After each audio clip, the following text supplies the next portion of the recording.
At that moment, no one knew that Jason Statham's life was about to change forever. It was the fifth week of a massive production at a studio outside London, and everyone thought they were shooting a routine action scene. The cameras were rolling, the effects were ready, and Jason was taking his position on set with his usual calm. But when the phone in his pocket vibrated, the screen lit up, and the number calling was right there, something that was physically impossible.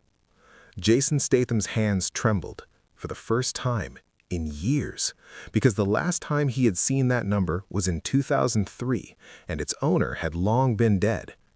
44-7700-900-461.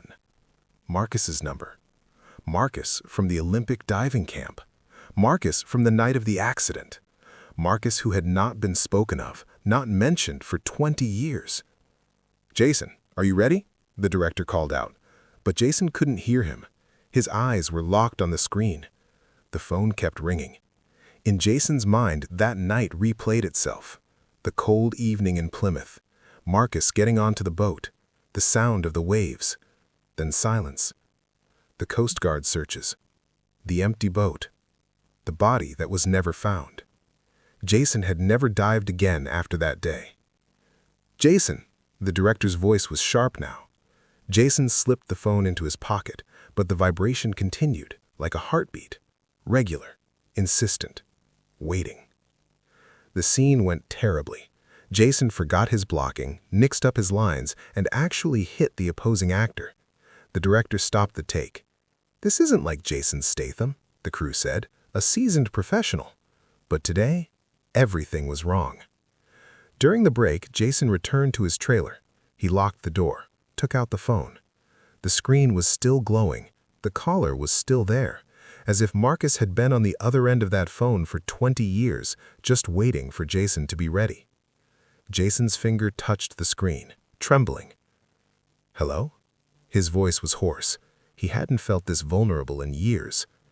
The other side was silent, but it wasn't an empty silence. Someone was there, breathing. "Marcus," Jason whispered. The voice came, broken, old, familiar yet foreign. "Jason, you finally answered." That was the exact moment everything changed. Jason's legs trembled. You were dead. They searched for you for weeks. They found nothing." "I know, because I didn't want to be found." "What do you mean?" Jason's voice hardened. Old instincts were returning. Control. "You stayed silent for 20 years. Why now?" "Because now you need to know what really happened to the boat that night, why I disappeared, and whether you were part of it." Jason froze. "Me? What did I do?" "I'm coming to find it, tomorrow, at the old harbor. Midnight. Come alone." The line went dead. Jason stared at the phone. Marcus was alive. He had been alive for 20 years, and he knew something, but there was still something Jason didn't know. There was a knock at the door. "Jason, are you ready? The director is waiting." Jason put the phone in his pocket, looked in the mirror. That strong, disciplined man was standing there, but inside him, a small diver boy was trembling with fear. But the most shocking thing was the tone in Marcus's voice. It wasn't loyalty. It was revenge. The rest of the day was a nightmare. Jason rushed through scenes, avoided eye contact with the crew. When the studio emptied in the evening, Jason sat alone in his car. The phone was in the glove compartment, silent. But Jason could feel it. He should have gone home. He should have called Rosie. But none of it made sense because Marcus was dead, officially dead. A dead person calling was impossible, which meant either Jason was losing his mind or Marcus had been hiding for 20 years. Jason started the car, but he didn't go home. He went to the archives. Old newspapers were stored in the basement of Plymouth Municipality. Jason walked between the shelves with a flashlight. 2003, June. There it was. Tragic accident. Young diver missing. Marcus's photo stared back at Jason. Young, energetic, full of life. Beneath it, the text read, "Marcus Henley, 24, disappeared off the coast of Plymouth." His close friend Jason Statham stated that Henley appeared normal during their last meeting. Jason read that sentence. Appeared normal. But Marcus wasn't normal. In his final days, he had been acting strange, paranoid, saying someone was following him, saying he had discovered something. Jason hadn't listened back then, because he was preparing for a championship, because his own career mattered. But what if Marcus was right? Jason folded the newspaper. The phone vibrated in his pocket. Message. Don't go home. They're watching you. Sender, Marcus. Jason's blood ran cold. He looked up. The archive was empty, but upstairs there were footsteps. Regular, heavy, approaching. Jason turned off the flashlight, waited in the dark. The footsteps came closer, descending the stairs. The door opened. The light turned on. A municipal employee stood in front of him, old, chubby, wearing glasses. "Excuse me, we're closing. Aren't you Jason Statham?" Jason laughed, tense. "Yes, I was doing research for a role." "At this hour?" "The best ideas come at night." Jason headed for the exit. Outside, the parking lot was empty. His car was parked in the corner. He started walking, checking his surroundings with every step. Old instincts. He got into the car, checked the locks, looked at his reflection in the mirror. Someone was in the back seat. Wait a second, don't miss this detail. Jason turned around. Empty, but there was a smell. Tobacco, the brand Marcus used to smoke. Jason slammed the gas pedal. The car shot forward. The streets were empty, but Jason kept accelerating. He checked the rearview mirror. The back seat was still empty, but that smell. The phone rang. Screen. Marcus. Jason put it on speaker. "Where are you?" "Close." Marcus's voice was calm. "I'm watching you. Right now you're heading somewhere that isn't safe for you." "How do you know where I'm going?" "Because I've known you for 20 years. You always go home, to Rosie, to the safe zone. But tonight, home isn't safe." Jason hit the brakes. "If you do anything to Rosie, I won't, but they will." "Who are they?" Silence. Then Marcus. "Do you want to know what really happened with the boat that night?" "Yes." "I found something, Jason. A network. Powerful people. In the sports world. In the Olympics. Medals were being bought. Results were being manipulated. And you were inside it." Jason's head spun. "What? No, I wasn't involved in anything." "Maybe you didn't know, but you were used. Do you remember your last competition? Your opponent's fall? How the gold medal ended up being yours because of a mistake?" Jason remembered his greatest victory, but also the strangest. His opponent had made a last-second error, an impossible error. They manipulated the competition. You were the success story, the perfect face. Then I found out. I wanted to expose it, but I needed proof.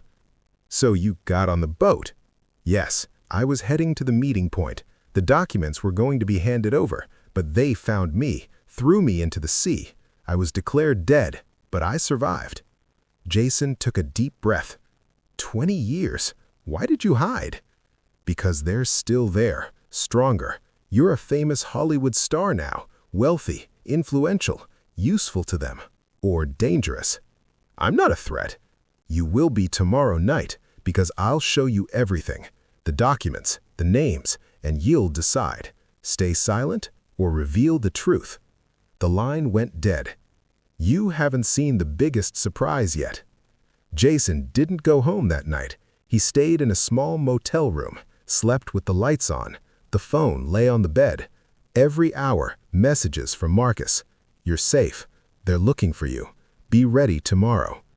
In the morning, Jason looked in the mirror, dark circles under his eyes. He wasn't the same anymore. He went to the studio. The crew was surprised. "Jason, we gave today off." The director was concerned. "You need rest." "I'm fine." Jason went to his trailer, opened his laptop, searched Marcus Henley. The results were minimal. Death certificate, memorial service, then nothing, as if Marcus had been erased. But there was one detail. Marcus's last post, May 2003, a photo, Plymouth Harbor. Someone was beside him, blurred. Next to an emblem on a uniform was a number, G7733. Jason wrote the number down. The day passed slowly. Jason shot scenes, but his mind was at the harbor at midnight with Marcus. At 8 in the evening, the crew dispersed. Jason got into his car. Time, 20:47, 3 hours to the harbor. Jason took a bag from home. Inside, a knife, a flashlight, cash. Real life wasn't a movie. There were no stunt doubles. At 12:30 at night, Jason arrived at the harbor. Old Plymouth Harbor, abandoned, boats rotting, docks broken, moonlight reflected on the water. Jason walked onto the pier. The boards creaked. He could fall into the sea with every step, but he didn't stop. At the end of the pier, there was a shadow, a human silhouette, waiting. Jason approached. "Marcus?" The shadow moved. A face emerged into the moonlight. You won't believe it, but it wasn't Marcus.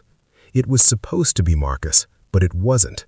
The face was right, the voice was right, but the eyes were wrong. "Jason," the man smiled. "Welcome. You're not Marcus."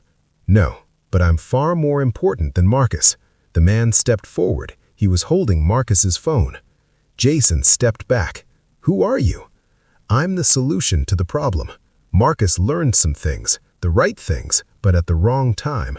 Back then, you weren't important. Now you are. A famous Hollywood star, wealthy, influential, useful to us, or dangerous. I'm not a threat. You will be tomorrow night, because I'll show you everything, the documents, the names, and you'll decide. Stay silent or reveal the truth." Jason Statham thought about giving up for the first time, because what stood before him wasn't just a man, it was a system, a network, a power that could kill Marcus, stay silent 20 years, and now infiltrate Hollywood.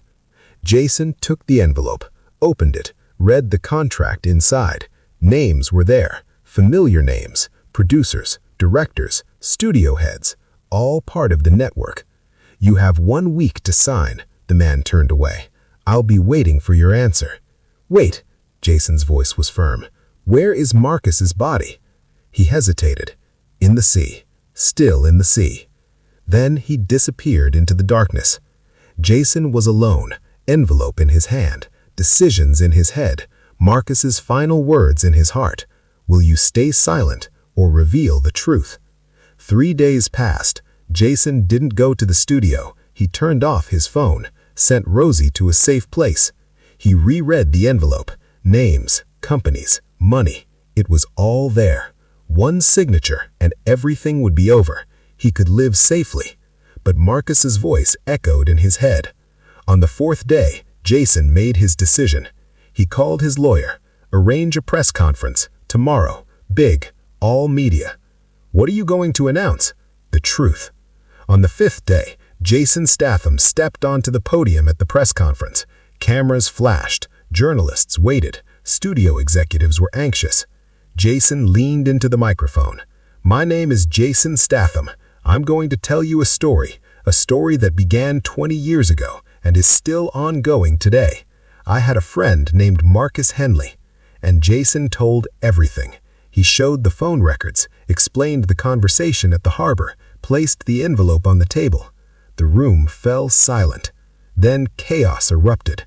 Questions, flashes, shouting. Studio executives left the room. Lawyers started calling.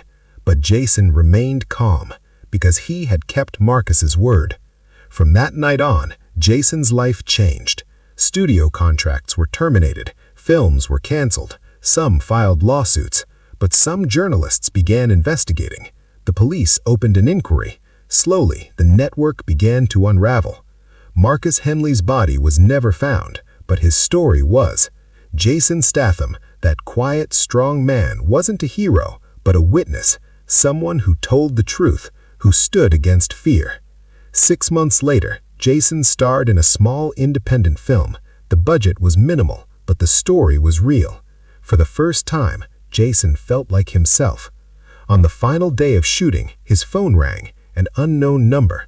"Jason, you did the right thing." "Who is this?" "It doesn't matter, but Marcus would be proud of you." The line went dead. Jason knew someone was watching, maybe Marcus's spirit, but this time it wasn't fear. He felt protected. Jason turned off his phone, looked in the mirror. That strong man was still there, but he was no longer alone. He had made peace with his past, and the future was less frightening.